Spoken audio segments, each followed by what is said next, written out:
Bueno, he detenido un poco lo que estaba haciendo de hacer la lectura comentada del libro La Victoria de Vitoria, que sí, por cierto, es mi único libro editado, porque tengo carpetas como con 4 o 5 libros más, pero que el costo es muy alto, y el costo es muy alto y el retorno casi nada.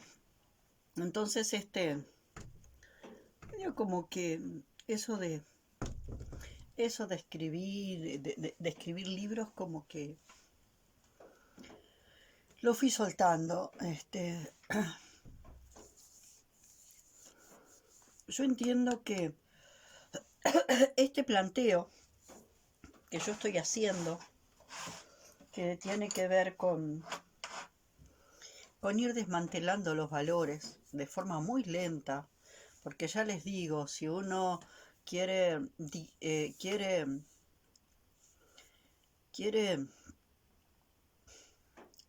digamos, desechar los valores todos juntos y de golpe, bueno, si yo voy a desechar los valores, lo que va a surgir como, digamos, como efecto rebote van a ser los antivalores, ¿tá?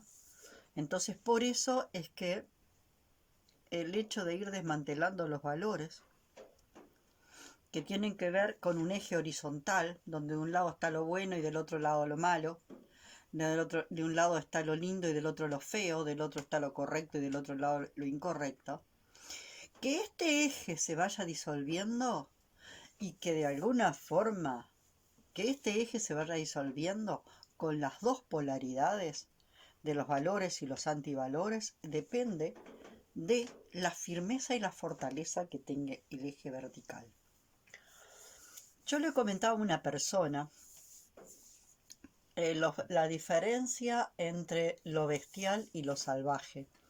Lo bestial es todo lo reprimido que vuelve en forma absolutamente descontrolada desde lo inconsciente. Lo salvaje es la inteligencia organísmica pura. Y la inteligencia organísmica, que hay mucha gente que de alguna forma considera que en la biosfera lo que hay es una repetición constante, y eso no es así. Nuestra percepción se volvió torpe y no podemos ver la riqueza de actualización permanente, porque es muy sutil, que está teniendo la naturaleza. La naturaleza está en una actualización permanente, que es muy sutil, y que en esa sutileza a nosotros nos parece lenta respecto a esta velocidad que toma el invento humano. Entonces, una actualización es una cosa, un invento es otra. Los humanos inventan, la naturaleza se actualiza. ¿Tá? Los humanos inventan tapa agujeros. Todo lo que el humano inventa es tapa agujeros, porque perdió la capacidad de actualizarse en sintonía y en sincronía con todo lo existente, con pequeña, la pequeña arañita que anda por ahí, con una ameba que está, yo qué sé, en mi intestino, con las estrellas, con los árboles, con los animales, con todo lo que existe. El humano se desconectó de todo. Y el humano desconectado de todo quedó perdido, suelto y perdido. Y tejiendo e intentando tejer una red nueva, ¿no? Una red nueva en un entramado que tiene una flexibilidad y una capacidad de actualización brillante como es la biosfera. Entonces por eso el humano cree que todo, ay sí, porque además nos enseñan así en la escuela, y nos enseñan en la escuela y después lo leemos por todos lados. El humano, el ser más inteligente, porque es capaz de hacer un puente y de generar este aparato. Ya vimos que los árboles se comunican por los micelios. Ya vemos que los animales se comunican por determinados sonidos que son muy sutiles, se comunican por la feromona,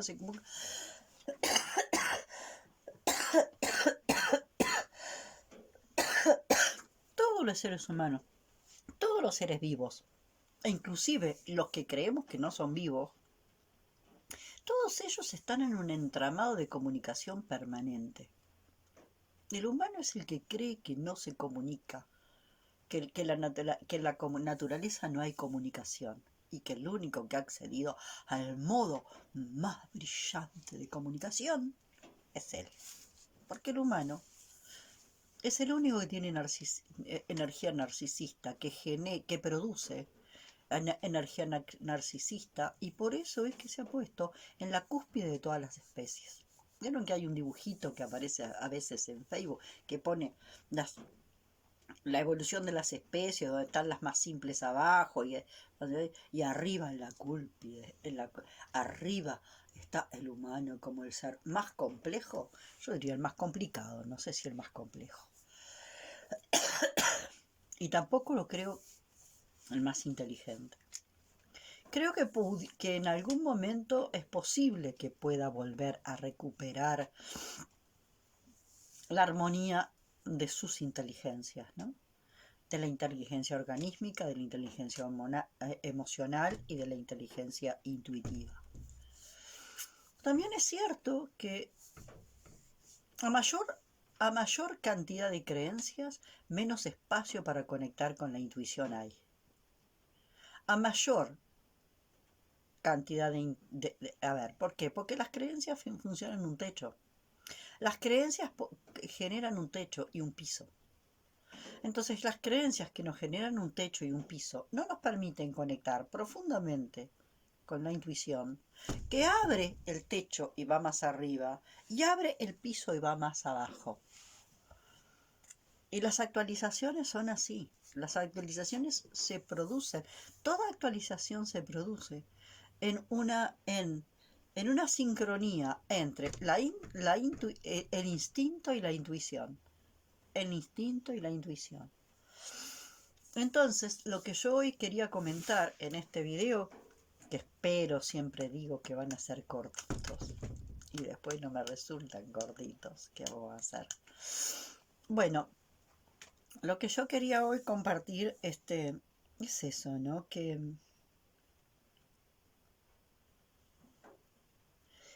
a veces, desde este narcisismo humano, la gente todavía está muy programada por esta historia de los valores que tiene que ver con el cuarto plano, ¿no?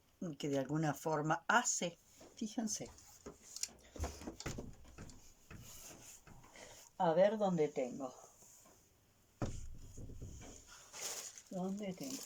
Lo tengo por allá. Bueno, voy a levantarme un poquitito y ya vuelvo.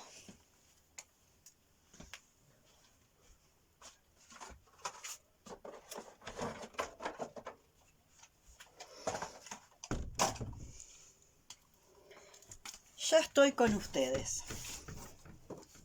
Entonces tenemos todo lo que existe,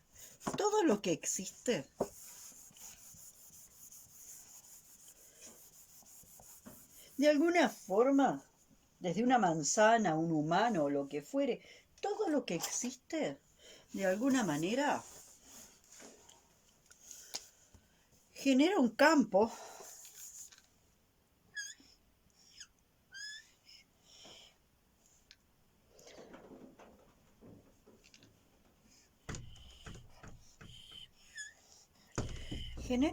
energético que de alguna forma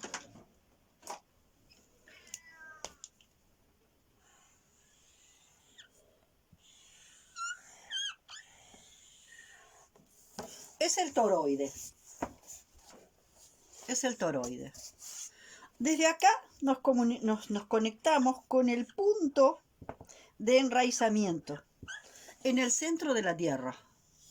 Y hacia arriba, nos conectamos con el punto de iluminación desde donde vienen las actualizaciones, que de alguna forma, en primer lugar, estaría el Sol y después estaría el resto, ¿no?, de los astros que componen el cosmos.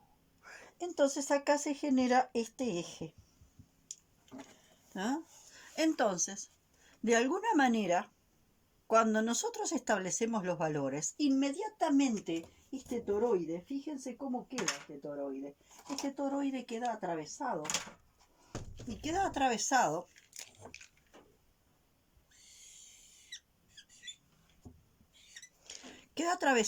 de este modo. Y entonces queda atravesado por los valores de un lado y por los antivalores del otro, ¿no? Porque donde aparecen los valores aparecen los antivalores. Acá no existe eso. En este eje no existen los valores ni los antivalores. ¿Se entiende? En este eje vertical no existen los valores y los antivalores. Existe que cada paso, este eje se mueve con nosotros y hay un movimiento del eje de todo lo demás. Y entonces en ese movimiento, ¿no?, de todos los ejes de la manzana, los ejes del árbol, los ejes de todo lo que existe, en ese movimiento donde de alguna forma van moviéndose todos los ejes, hay como una especie de reordenamiento, y en ese reordenamiento aparece desde acá lo instintivo, y desde acá lo intuitivo, y la intuición viene desde acá. La intuición es la que produce actualizaciones, ¿tá? ¿Los animales tienen intuición o tienen instinto? Esa es una gran pregunta. ¿Los animales solo tienen instinto? Pues ese instinto se está actualizando todo el tiempo. Entonces yo tengo la sensación de que instinto e intuición, si hay toroide, hay instinto y hay intuición, aunque nosotros no la sepamos ver. Porque el toroide implica tener el instinto y la intuición. La intuición me trae ¿qué? Me trae las actualizaciones que le permiten, por ejemplo, a cada ser vivo generar procesos de mutación, ¿tá? Generar procesos de mutación que le van a permitir readaptarse a la nueva circunstancia, que también es generada por el movimiento de todos esos elementos. ¿Se entiende? El instinto, de alguna forma, es lo que de alguna forma le permite al diseño identitario que compone este toroide, le permite moverse en una situación dada. Cuando el instinto no alcanza, se necesita una actualización. Y viene de arriba, y viene de la intuición.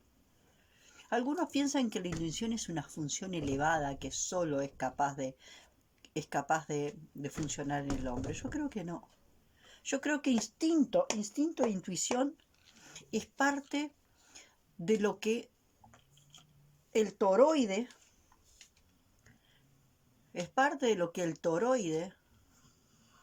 lo que sostiene al toroide. Lo que sostiene al toroide del lado de abajo es el instinto y desde el lado de arriba es la intuición. Esto es lo que yo siento como yo lo entiendo. Entonces en esto,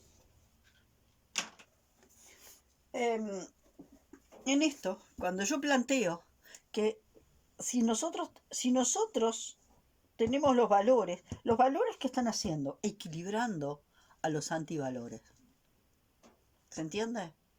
Los valores están equilibrando a los antivalores. Y los antivalores no existirían si no existieran los valores.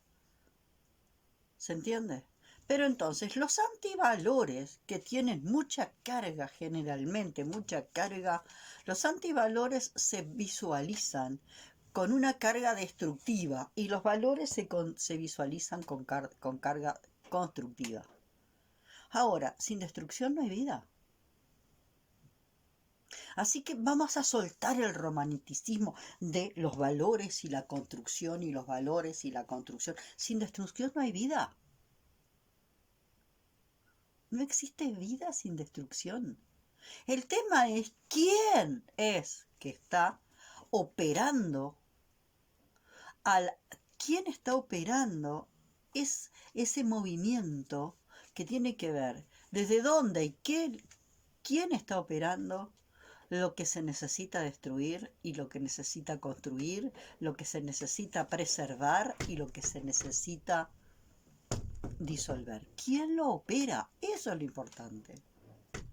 Porque un humano en distorsión va a destruir lo que se necesita conservar y va a crear lo que no necesita crearse.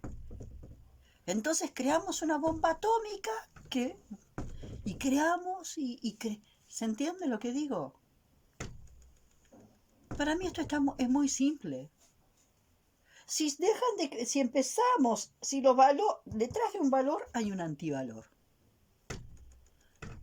El otro día trabajando con una persona, por ejemplo, que fue muy interesante, que ella asumió su nivel de cobardía, y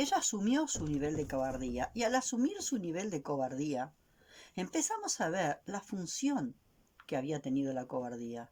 Y la función de la cobardía en ella, o eso que llamamos cobardía, o sea, haber reprimido lo que ella denominaba cobardía, que en realidad era cautela. Entonces tenemos que tener un poco ahí, las palabras pueden ser muy engañosas. Lo que ella denominaba cobardía, ¿no? Lo que ella denominaba cobardía, que en realidad no era cobardía, en realidad era cautela, ¿no? Después empezó a ver que eso que se podía ver como cobardía en realidad había sido cautela. Una cautela que quizás se extendió más o se extendió lo necesario. ¿Cómo sabemos si se extendió más o se extendió menos de lo necesario? Fue así. Y si fue así, por algo o para algo, o fue movido por muchos elementos que nos trascienden. Entonces eso que ella denominaba cobardía, que de alguna forma mucha gente puede considerar que la cobardía está acá y la valentía está acá. La cobardía es un antivalor y la valentía es un valor. Y eso es muy relativo. Es como una vez que yo les contaba, ahí en un video que yo hablo de esto, ¿no? La tristeza y la alegría. Y gente que considera que la tristeza es un antivalor, porque genera un proceso de deterioro, de destrucción, y la alegría genera un proceso de construcción. Y todo depende de cómo esté gestionado y de quién esté gestionando la tristeza y la alegría y del servicio de qué. Al servicio de qué función está. ¿Se entiende? Porque yo contaba que yo en un estado de alegría, en un estado de una alegría exaltada, a mí casi me pasa un auto por arriba, porque estaba en un estado de alegría exaltada que no vi un auto. Entonces, ¿quién gestiona la alegría y quién gestiona la tristeza? ¿Desde dónde quién está operando la alegría y la tristeza? Entonces, en cuanto yo tengo un valor, inmediatamente voy a descubrir un antivalor. Si yo descubro el antivalor y de alguna forma este antivalor que supuestamente es destructivo, ¿no? Y observando ese antivalor que es destructivo, veo qué es lo que está haciendo ese supuesto antivalor. Si de alguna forma yo pongo acá la valentía, yo puedo... mira, un impulso de valentía ciega. Un impulso de valentía ciega. O un impulso de alegría ciega. ¿No? Entonces, muchos de los valores de verdad son ciegos. No es cierto que los valores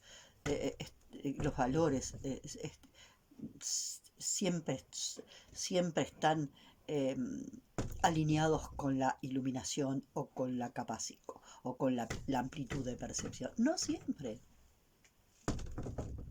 Entonces, llamamos antivalor a todo lo que tiene que ver con capacidad destructiva. Yo destruyo la manzana cuando la como. Yo la destruyo. Entonces la manzana me debe de ver como un monstruo terrible. Porque yo la estoy masticando. Bueno, la manzana no, porque ya se separó del árbol. Pero ¿se dan cuenta? ¿Se dan cuenta? Todo ser vivo y todo en la naturaleza toda, la vida, la existencia misma, tiene ciclos y tiene ciclos de construcción y destrucción. Se construye, se conserva, se preserva, cumple su ciclo y se destruye. Permanentemente. Es como, realmente, es como un Tao. Es como un Tao permanente. ¿Verdad?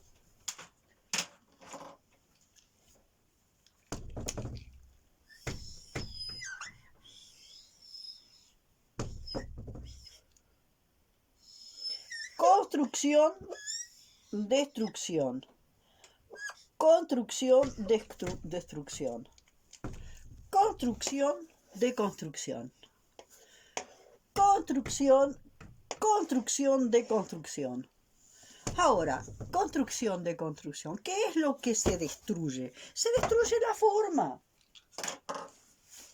Es como cuando yo planteo, como metáfora, lo que tiene que ver con el océano. El océano es un formato, es un diseño. Y ese diseño del océano está conformado ¿por qué? Por una sustancia, agua. Esa sustancia agua toma formas de olas en el océano. Las olas cumplen un ciclo. Nacen, crecen, cumplen su función y desaparecen. Y vuelve de vuelta al ciclo, como todo en la vida. Ahora, la sustancia que es el agua no desaparece. Y esa sustancia que es el agua es la que vehiculiza la información de la experiencia de cada ola y se la transmite al océano. Entonces, sin duda, que cuando yo hablo de este eje, de empezar a sacar los valores, inmediatamente lo que va a salir con mucha fuerza son los antivalores. Entonces, por eso, este eje se va a ir disolviendo muy de a poquito en la medida en que este eje se fortalece. Si este eje no se fortalece, acá se hace un enredo de novela. Pero el eje que se tiene que fortalecer es este. Entonces, con respecto a esto, les decía que como hemos venido de un paradigma que yo le llamo el paradigma de la crueldad, ahora está apareciendo una suerte de paradigma de la amorosidad, ¿no? Y bueno, y de alguna forma alguien dice, sí, porque él es amoroso. Él es amoroso. ¿Qué sentido tiene eso de que una persona es amorosa? Y eso ya la coloca en un lugar, la coloca en el paradigma de la amorosidad. La amorosidad. Amorosidad. No morosidad. Supuestamente una persona amorosa no tiene mora, no tiene deudas. ¿Estamos seguros que no? Una persona amorosa, con lo que llamamos amorosidad, no tiene moras, no tiene moras, no tiene deudas.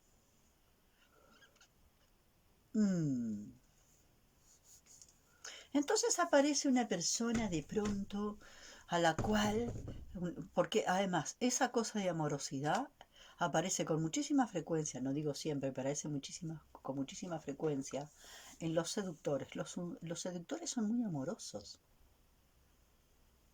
La amorosidad aparece con mucha frecuencia como una cualidad de los seductores. Entonces aparece una persona que de pronto conquista un pueblo. Conquista un pueblo porque es muy amorosa y el pueblo, ay sí, porque qué amoroso que es y qué amoroso que es. yo empiezo a escuchar a esa persona que dice, y lo que de alguna forma se dice esa persona que es muy amorosa, y esa persona que es muy amorosa empieza a hacer para, cursos para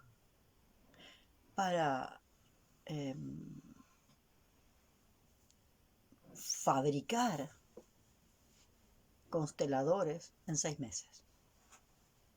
Yo diría, escupir consteladores en 6 meses. En 6 meses una persona puede llegar a tener un proceso interno de haber creado este eje con tanta claridad como para, de alguna forma, porque este eje es fundamental. Como en 6 meses una persona puede salir con el instrumento que son las constelaciones, sobre todo las constelaciones cuánticas, las constelaciones cuánticas, como para trabajar con constelaciones cuánticas en 6 meses. Yo tuve mi primera parte de mi formación fue en constelaciones pedagógicas. Psicología sistémica, constelaciones pedagógicas, 2 años. Y luego el otro curso fue de 3 años. Y yo lo hice en 5, porque el proceso era tan intenso y tan profundo y tan sacudidor, porque primero el proceso es con uno para luego ser con los demás, porque ser constelador no es mover, no es mover piezas en un tablero y ponerlas donde a mí se me ocurre, de acuerdo a mi sistema de creencias. Ser constelador y lograr conectar con la capacidad consteladora lleva muchos años. Entonces, esa persona muy amorosa empieza a fabricar consteladores en 6 meses. Pero no solo eso. Aparece una persona, sin duda, cada uno, dice Hellinger, un terapeuta tira sogas. Y uno tira sogas, y con las sogas que uno tira, a veces un terapeuta, un ayudador, tira sogas. Y a veces en las sogas que uno tira, el ayudado se enreda y hasta se ahorca con ellas. ¿Y por qué? Y porque uno también es un mortal humano. Y a veces no tira la soga adecuada en el momento indicado y oportuno. O porque la persona tenía que experimentar eso, punto, tenía que vivir esa experiencia. Entonces hay una línea bien importante que también es base, es una de las bases que utiliza Hellinger, una de las vertientes que utiliza Hellinger para el trabajo para armar lo que son el sistema de las constelaciones, que también de alguna forma viene a ser casi una filosofía de vida, que tiene que ver con el análisis transaccional. Y Eric Berne estudia mucho los juegos humanos, y entre ellos el juego del nunca 3. El juego del nunca 3 tiene de alguna forma una base en el juego predípico. Mamá y yo y mamá. El tercero no entra. El tercero es papá. Papá es el que viene a hacer la función de separador. Es el tercero que permite que el niño y la mamá se separen. Cuando estoy en el juego nunca 3, una parte mía, que puede ser el 5%, el 20%, el 80%, todo depende de cómo cada uno haya transitado el Edipo, hay una parte mía que se quedó en esa fase preedípica, en la relación diádica, yo y mamá, y no llegó a la triangulación posedípica, o sea, al ingreso de papá, que cumple la función de separación, de alguna forma permite que haya oxígeno entre el hijo y la madre, el padre permite que haya oxígeno entre el hijo y la madre. ¿Ah? Entonces, esta persona que de alguna forma yo llegó un momento en que sinceramente toqué mi frontera, toqué mi límite y no pude seguir trabajando con ella y no lograba que bajara a tierra y comprendiera lo que yo le estaba explicando. Esta persona jugaba el juego de Nunca 3. Entonces, su juego era, tenía una mujer, se peleaba con esa mujer y conseguía otra. Y el juego era que, el juego del triángulo era, con esta mujer, a esta mujer, yo, con esta mujer, que es la buena, yo hago juicios terribles de la anterior. O sea, me alío con esta mujer para quemar en la hoguera a mi mujer anterior. ¿En la hoguera de qué? Del juicio. Y esta mujer que se deja seducir, ¿no? Por eso Hellinger dice, cuidado con las víctimas, porque son muy peligrosas. Las víctimas andan buscando cómo enredar a alguien como aliado para que lo ayude a quemar en la hoguera al tercero. O sea, a quemar en la hoguera a papá. A que papá no entre al sistema. De alguna forma vamos a ver cómo hacemos para que papá no entre al sistema. Entonces vamos a demonizar al tercero. Entonces, te hago sentir que sos santa, ¿no? Y como te hago sentir que sos santa y te pongo en el lugar de santa, y juntos, y tú me acompañas a demonizar a mi mujer anterior. ¿Se entiende el juego del Nunca 3? Que es muy común. Lo hizo con su primera mujer, lo hizo con su segunda mujer, lo hizo con su tercera mujer, hasta que empezó un proceso terapéutico conmigo. Y en ese caso me buscaba a mí como aliada para demonizar a su mujer. Me buscaba a mí desesperadamente como aliada y yo le intenté todo lo que pude zafar del juego. Un proceso terapéutico no es para venir a buscar al terapeuta o al ayudador como aliado para demonizar a un supuesto enemigo que está afuera de ti. Un terapeuta o un ayudador te va a ayudar a verte a ti mismo, a hacer contacto con tu sombra, a verte a ti y a ver que eso que estás viendo afuera también está dentro de ti. Se lo repetí no sé qué cantidad de veces, se lo mostré con dibujitos, con esto, con lo otro, no pude. Pero como de alguna forma yo no caía en su juego, y era una de las únicas personas que logró no caer en su juego, porque él era muy seductor y sabía hacer muy bien su juego. Sabía hacer muy bien el juego de te coloco en el lugar de santa y te busco como aliada para demonizar al tercero. Un juego que yo hice durante mucho tiempo. Que también se da, por ejemplo, en los casos de separación, las madres se alían con los hijos en contra del padre y buscan a los hijos como apoyo en contra del padre.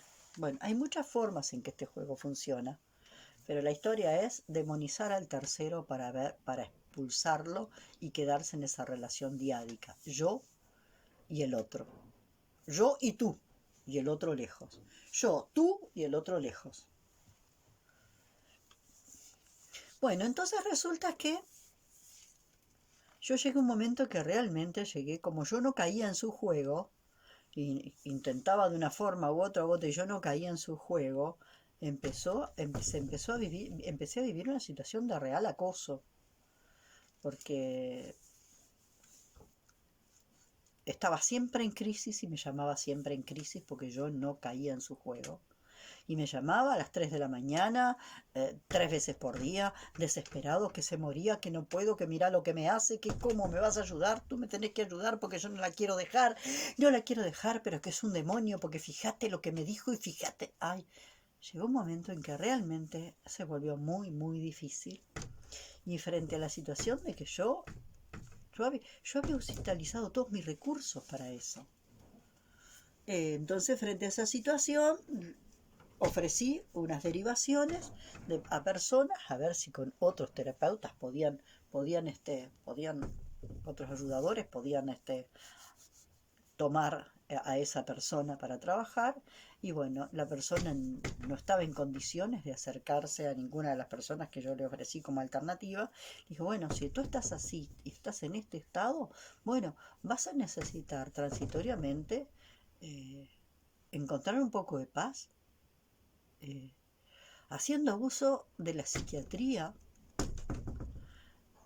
en ese punto donde la psiquiatría en forma transitoria y acompañada de un proceso profundo pueda dar resultados.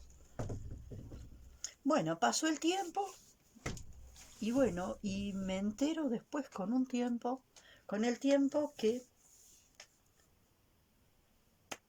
esta persona cayó en el juego cayó en el campo de este constelador que fabrica consteladores en 6 meses. Cayó ahí y le hizo el juego del nunca 3. Entonces buscó al terapeuta como aliado en contra mía. Y con el terapeuta, ¿no? Con el constelador, me demonizaron. Entonces le hizo todo un cuento de todas las cosas horribles que yo le había hecho, igual que me hacía a mí las cosas horribles que le hacía a su mujer, e igual a lo que le decía a la mujer las cosas horribles que le habían hecho las otras mujeres.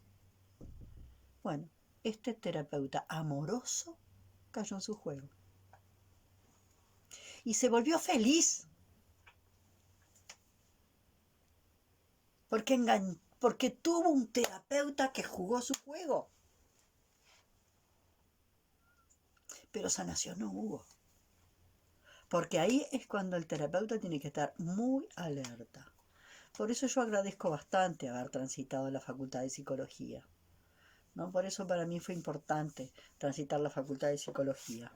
Porque si bien de alguna manera hay muchos elementos de la línea psicoanalítica con las que no estoy del todo, no me resuenan totalmente, me parece que no va por ahí el asunto. Porque también en ese eje horizontal ponen de un lado el enfermo y en el otro lugar, y del otro lado el sano, o de este lado los enfermos y del otro lado los sanos, ¿no? Digamos, y los sanos como un valor y los enfermos como un antivalor. Por lo tanto, aquí hay una especie de compasión. Hay una suerte de compasión por esto. Pero para poder tener esta compasión, que en realidad está muy contaminada con la lástima, ¿no? Yo tengo que poner la persona acá, la tengo que poner en un estado deficitario. Y la tengo que ver en un estado deficitario como enferma. Y yo me tengo que ver desde este lado, del lado de los sanos, desde el lado de la salud. Entonces, bueno, esto es para reflexionar, que, a ver, cuando usamos adjetivos, ¿no? Sobre todo adjetivos que hablan de elementos subjetivos, cuando hablamos de adjetivos que hablan de elementos subjetivos, ¿no? De cualidades subjetivas, ¿qué quieres? A ver, ¿qué estoy diciendo con una persona que es muy amorosa? Que una persona sea muy amorosa, ¿es garantía? ¿Garantía de qué?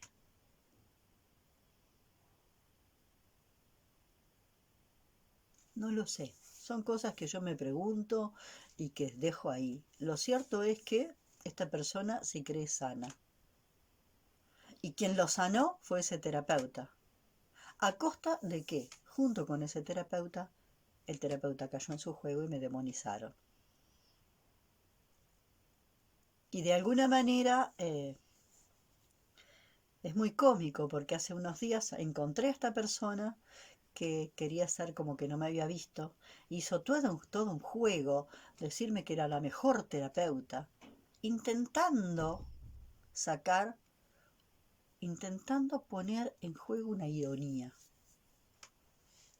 Pero la ironía no le salió, porque se atragantaba. Porque alguna parte de él sabe que ese terapeuta cayó en su juego, que ese constelador cayó en su juego. Y hay una suerte de beneficio secundario de que el terapeuta cayó en mi juego y en ese juego me sigo quedando en mi zona de confort. Entonces, como planteo yo, Joaquín Rodríguez, me acuerdo de cosas muy importantes de la facultad, el día en que Joaquín Rodríguez dijo, lo que no puede de ninguna manera un psicólogo es jugar el juego, entrar a jugar el juego neurótico del paciente. Lo que de ninguna manera puede hacer un psicólogo es entrar a jugar el juego neurótico del paciente. Cuando de alguna forma el terapeuta fue cazado, literalmente cazado, como un cazador que sale y caza con una red, ¿no? Cuando el terapeuta fue cazado, fue enredado en el juego neurótico del paciente, no hay sanación posible. Al contrario. De alguna forma es como si el juego neurótico se cristalizara mucho más. Y de eso hay que tener mucha claridad. Y muchas veces lo que podemos hacer cuando este juego aparece es darnos cuentas a tiempo y bueno, y ser una de las personas que no entra en su juego. Y sin duda que cuando alguien no entra en su juego y la persona puso toda su batería de recursos para cazar al terapeuta o cazar a la otra, cazar a alguien al que va a colocar en el lugar de santo para demonizar al tercero, sin duda que va a haber algo que se quiebra por dentro. Y ese quiebre es el que de alguna forma lo puede llevar a resolver la situación. Si lo recoge alguien que no caiga en el juego. Si no, el juego se cristaliza más. Entonces, bueno, esto es lo que yo quería compartir hoy. Porque esto que de alguna forma es un juego que está todo el tiempo, ¿no? Este juego de colocar a alguien, bueno, a ver, yo me alío contigo que sos el santo para demonizar a un tercero. Ese juego está por ejemplo, se está dando todo el tiempo en lo individual, pero también en lo colectivo, ¿no? Este grupo se alía con este grupo y formamos una alianza para estar en contra de un tercero al que demonizo. Y al que demonizo lo excluyo. Entonces lo podemos observar en lo individual y lo podemos observar en lo colectivo, ¿no? Como individuos que se alían en contra de alguien o grupos que se alían en contra de alguien. Y eso es importante tenerlo en cuenta, ¿tá? Como para poder observarse. Lo que yo planteo es que en ese juego es muy posible que sigamos cayendo. Pero porque es un juego que mamamos desde chiquitos. Porque es uno de los juegos más populares, entre comillas. Lo importante es estar atento y ver, yo qué sé, y si de 10 veces que aparece el juego, yo qué sé, 4 veces nos damos cuenta. De 10 veces que aparece el juego, 4 veces nos damos cuenta y 4 veces logramos zafar de entrar en el juego, ya somos Gardel, ya somos unos genios. Pero van a haber otra cantidad de veces en las cuales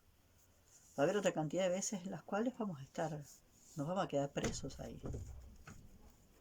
No, no es que tú comprendiste el juego y después que comprendiste el juego estás a salvo y no vas a caer nunca, nadie más te va a atrapar. ¿Se entiende? Siempre va a haber quien te atrape.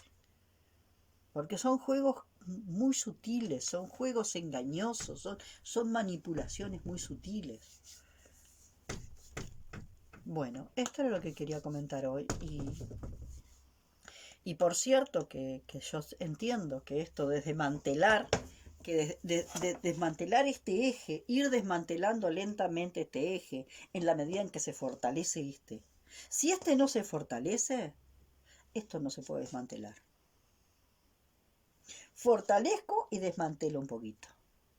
Desmantelar quiere decir que le voy a quitar fuerza a este eje para que se fortalezca este. Este se fortalece. ¿Tá?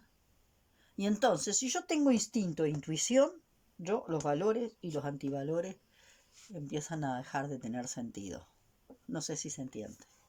Por acá lo dejo hoy. Y decirles que bueno, que ya posiblemente en el próximo ya me voy a ordenar para seguir con la Victoria de Victoria. Y también les sugiero que hagan una mirada por el resto de mis videos, porque de verdad muchas de las cosas que yo estoy planteando se enganchan con videos anteriores. Así que les sugiero eso, que se suscriban a la página, que se suscriban a la página y que